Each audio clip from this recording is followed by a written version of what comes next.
आज का टॉपिक अब देखें भाई। हो गया, सही है।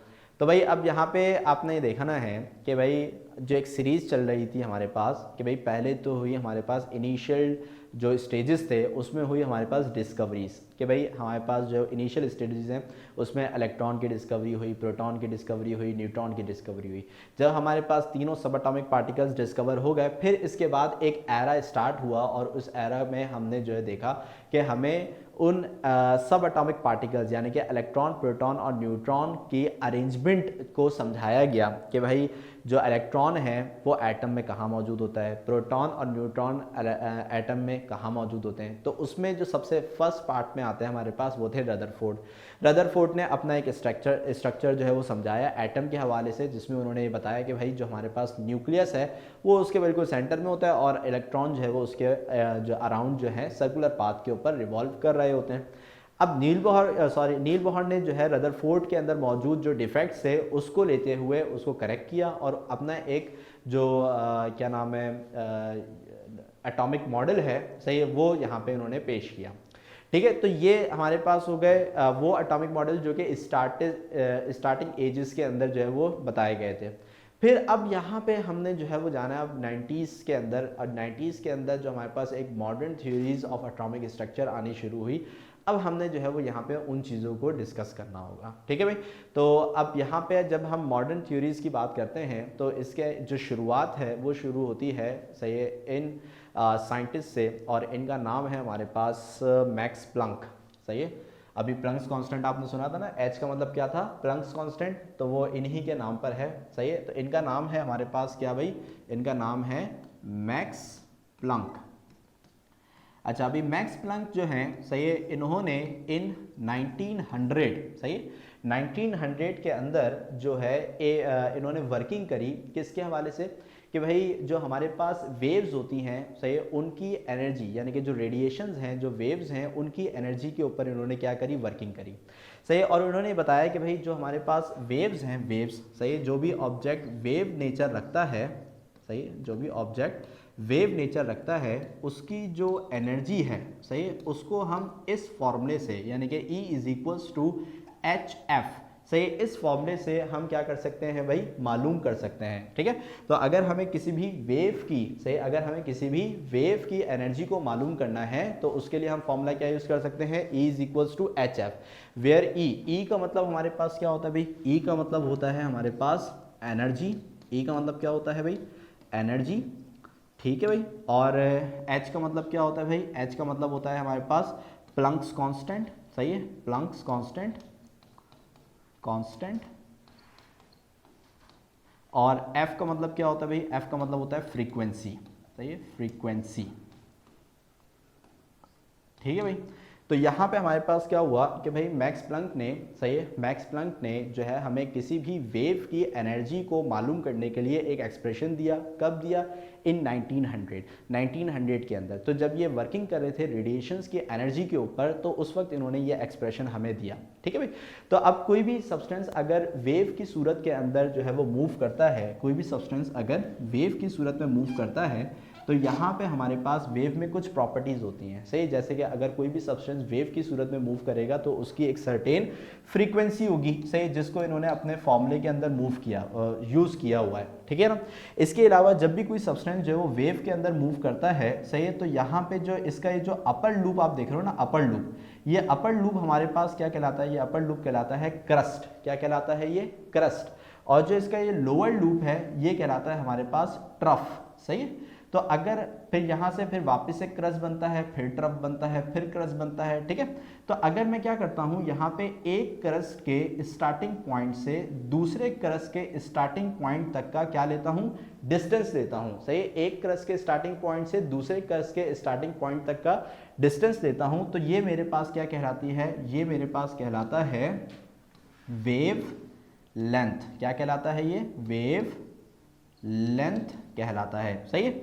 और वेव लेंथ को हम एक लेटर से डेजिग्नेट करते हैं जिसका फॉर्मूला होता है लैम्डा, सही, इसका फॉर्मूला बोल रहा हूँ, सही, इसका जो सिंबल होता है वो क्या होता है, लैम्डा। ठीक है, तो जो लैम्डा है इसका मतलब क्या है भाई, वेवलेंथ, और वेवलेंथ हम किसे बोलते हैं, एक करस से लेकर एक करस के स्टार्टिंग पॉइंट से लेकर दूसरे करस के स्टार्टिंग पॉइंट तक का जो डिस्टेंस है ये हमारे पास क्या कहलाता है, ये वेवलेंथ कहलाता है। ठीक है, अच्छा, और जब वेव के जो है एक पॉइंट से जब दूसरे पॉइंट पे मूव कर रही होती है तो लाजमी सी बात है कि उसकी कोई ना कोई स्पीड या वेलोसिटी भी होगी। सही है, तो जब कोई भी एक वेव फॉर्म होती है तो उसके अंदर उसकी तीन कैरेक्टरिस्टिक्स लाजमी देखी जाती हैं। Number 1 is what is it's wavelength, number 2 is what is it's frequency and number 3 is what is its velocity.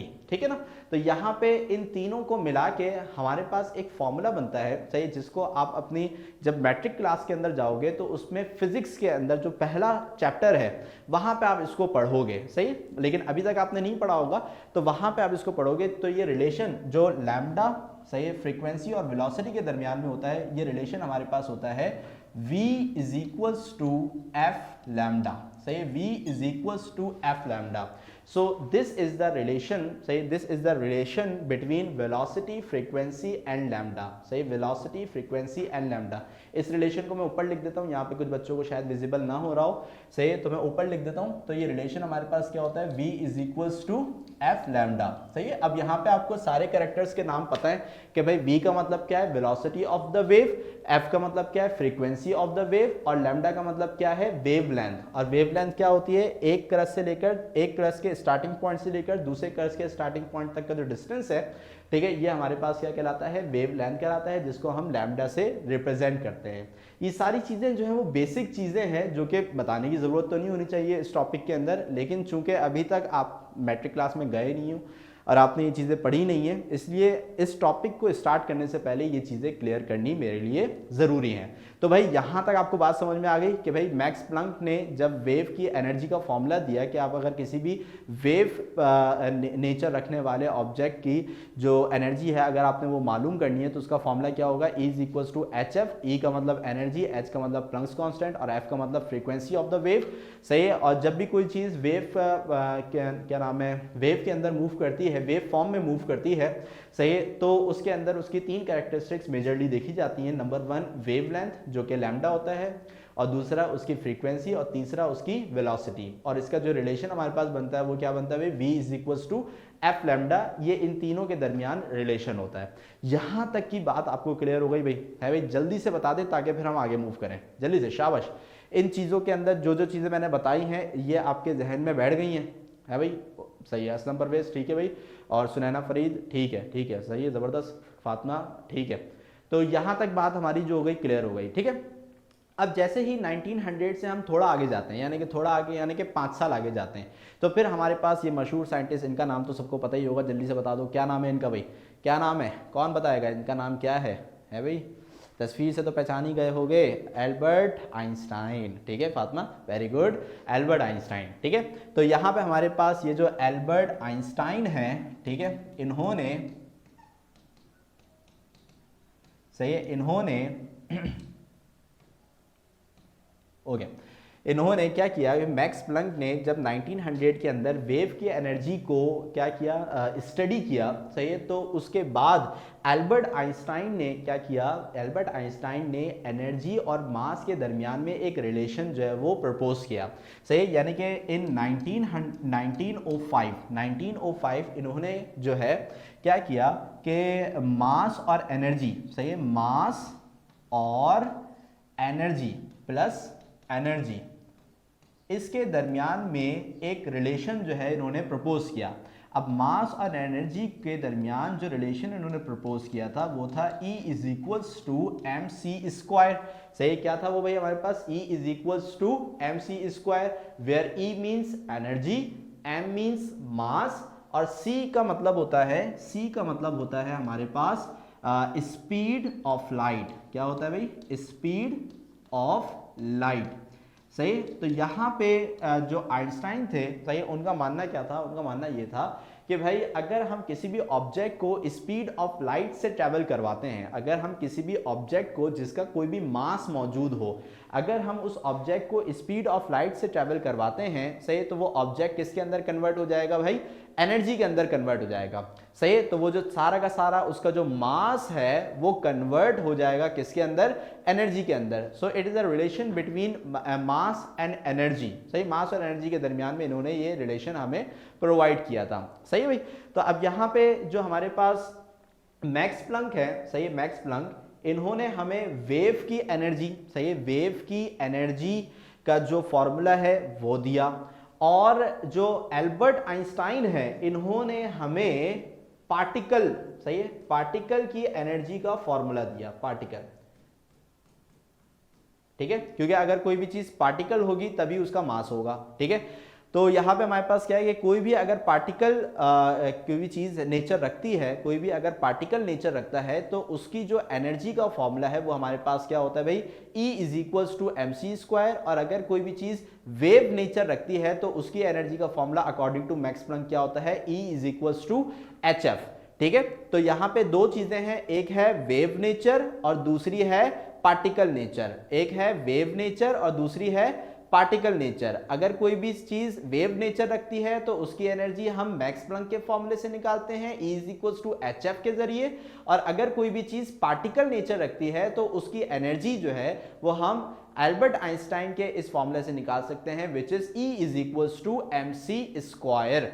Clear हो गई यहाँ पे बात। तो यहाँ तक इस वक्त हमने जो चीज़ें डिस्कस करी हैं, अगर उसके अंदर कोई भी प्रॉब्लम है तो जल्दी से पूछ लें, फिर हम जो है वो आगे नेक्स्ट चीज़ के ऊपर मूव करेंगे। जल्दी से शाबाश। इसको अगर जो है आपने स्क्रीनशॉट भी लेना है तो आप ले सकते हो इन तमाम चीज़ों का, जल्दी से अगर स्क्रीनशॉट लेना है तो जल्दी से ले लीजिए। ओके भाई, ठीक है। तो यहाँ पे हमारे पास जो है सही ये तमाम चीज़ें मुकम्मल हो गई। अब आपकी एक अप्रोच बन गई, आपकी अप्रोच ये बन गई कि भाई अगर कोई भी चीज़ है जिसका वेव नेचर होता है उसकी एनर्जी का फॉर्मूला ये है, और अगर कोई चीज़ जिसका पार्टिकल नेचर होता है उसकी एनर्जी का फॉर्मूला ये है, और ये किस किस ने दिया हुआ है, सारी चीज़ें मैंने आपको समझा दी, ठीक है। और ये फॉर्मूला भी आप ध्यान में रखिएगा, जो कि velocity of the wave, frequency और इस वेव लेंथ के लिए मैंने आपको जो है वो बताया है, ठीक है भाई। तो यहाँ पे हो गया मामला मुकम्मल।